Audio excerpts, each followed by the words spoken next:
Caged Aggression 19 Clash of Champions rolls along. Making his way to the Caged Aggression octagon is Geoff Bell, 5'11", 145 pounds, fighting out of Clinton, Iowa, an Iowa top team.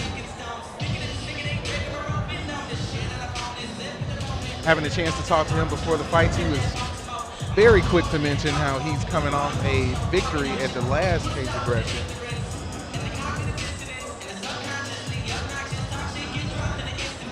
Sorry, not a victory, but a loss.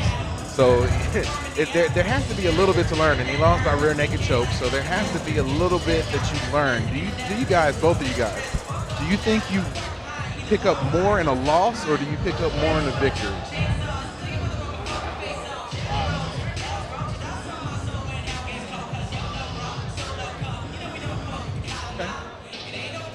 It just depends, I would say. I mean, definitely in a loss, you should learn more. But if you take it poorly, then you're not going to learn a lesson. So it just depends on your attitude. Somebody's got to win, somebody's got to lose in mixed martial arts. And the quicker you accept that, the quicker that you understand and feel comfortable with it, it might not be your night, the better off you are overall, because then you can truly take away from each individual fight.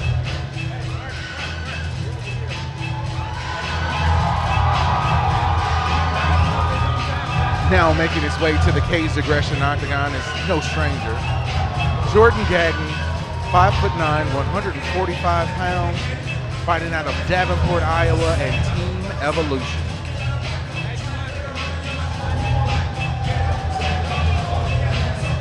He made sure to mention when we had a chance to speak with him how excited he was for the fight, and also how important a role his teammates have played in this fight and getting him prepared.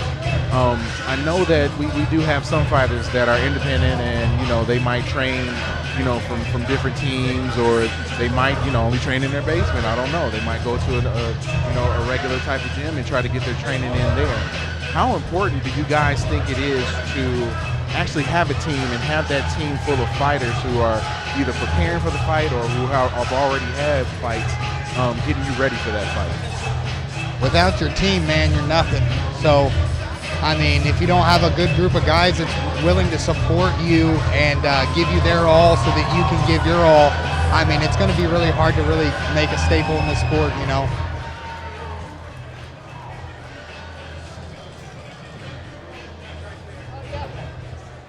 Ladies and gentlemen, our fifth bout of the evening is scheduled for three-minute rounds in the Caged Aggression featherweight division. Introducing first, fighting out of the red corner. He stands 5 feet 11 inches tall and weighed in at 145 1/2 pounds. He trains at Iowa Top Team. Joining us from Clinton, Iowa, Geoff Bell. And his opponent, fighting out of the blue corner. He stands 5 feet 9 inches tall and weighed in at 144 pounds. He trains at Team Evolution. Joining us from Davenport, Iowa, Jordan Gagne.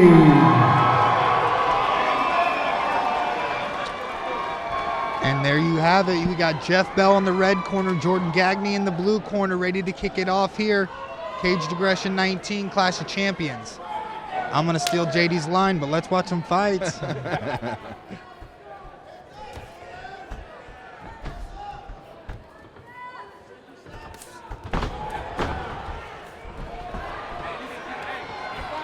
Good action to start off the round.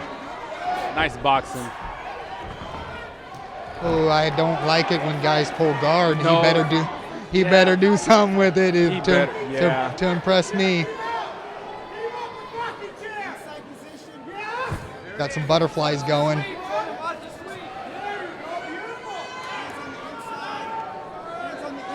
working a little bit. I would like to see him work a lot more from the bottom since he did pull guard. Paid for it there. So what's your guys' problem with him, just jumping into pulling guard like that? Look at what's happening. He's losing. Exactly. He's on the bottom. Gagne's past his guard. He's in little threat to being submitted. So right now he's in a dominant position. He's winning the fight, in my opinion. And the guys that pull guard like that, to me, is just they're scared to stand up. And he wasn't looking too bad. No. That first exchange. Yeah, he fired off a straight right that landed, and then exactly, yeah, kind of froze. It has to be sort of a comfort thing, you would think. You know, maybe he just feels more comfortable with his back on the I'm ground. sure that's all it is, but you can't do that in mixed martial arts. If you're a pure jiu-jitsu guy, this isn't jiu-jitsu, buddy. You're getting punched in your head now, and it's not doing you justice right now to pull guard. And this could be a way for him to fill out the fight. But see, I mean, this might be what he wanted all along. He was patient. He could secure a heel right here. Nice and calm. Okay. Going for a toe hold. That's hard. That's more of a pressure thing. He's going to tap. He doesn't have to. He can just withstand it. It's just spoke too soon. He spoke too soon. I apologize, Mr. Bell. I apologize. I love it. I love it. Man. I love it. That's crazy. Like just to watch that whole thing unfold like that, and to know that you see somebody pull guard, and like I was saying, I'm gonna take a little bit, Chris. I think he was comfortable on his back. Yeah, he did look very comfortable on his back. He stayed nice and composed, and he took the strikes as the guys were ground and pounding him. Yeah, he obviously wanted to be there, so it shows why. Yeah. Yeah, very impressive. To have that. To have that sort of wherewithal to know that hey, this is what I need to do. This is probably the only way I'm going to get this W, and this is how I'm going to do it. And not only that, but that's the second leg lock submission of the night that we have seen. That was a toe hold, which is it depends on who you put it on. In my opinion, a lot of guys that won't affect them. They have tough ankles. What it attacks kind of a lot is like the meat in your calf. It's kind of like a compression crank type situation, and it does kind of jerk on your knee a little bit. But I think the heel hook earlier was a little bit nastier, but that was still a pretty cool, impressive submission by Geoff Bell as an amateur. Yes, and I think as amateurs, this is you're going to see these heel hooks and toe hooks a lot more now in the amateurs. Now that you can do it, and even though it was only allowed to happen as a professional, you know what I'm saying?